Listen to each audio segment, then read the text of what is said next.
ভাই আমরা টাকা, আমার টাকা ভর্তি হয়ে গেছে। অনেকে আমরা স্বপ্নে দেখি সম্পদের অভাব নাই। অনেকে আমরা স্বপ্নে দেখি আমরা অনেক বড় হয়ে গেছি। অনেকে আমরা স্বপ্নে দেখি আমাদের পিছনে শত্রু লেগে আছে।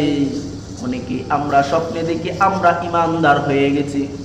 বিভিন্ন ধরনের স্বপ্ন কিন্তু আমরা রাতে ঘুমানোর পরে দেখতে পাই। তো বন্ধুগণ আমার, রাত্রে এই খারাপ স্বপ্ন হোক, যেই স্বপ্নই হোক, এই স্বপ্ন দেখা থেকে আমরা কিভাবে বিরত থাকতে পারবো? এই স্বপ্ন দেখা থেকে আমরা কিভাবে বাঁচতে পারবো? কিভাবে সুন্দরভাবে আমাদের ঘুমটা হতে পারে?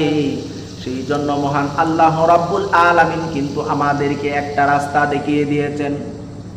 একটা রাস্তা দেখিয়ে দিয়েছেন, যেই রাস্তাটার উপর যদি আমরা চলতে পারি সঠিকভাবে, যেই রাস্তাটা দেখিয়েছেন সেই রাস্তাটা ধরে যদি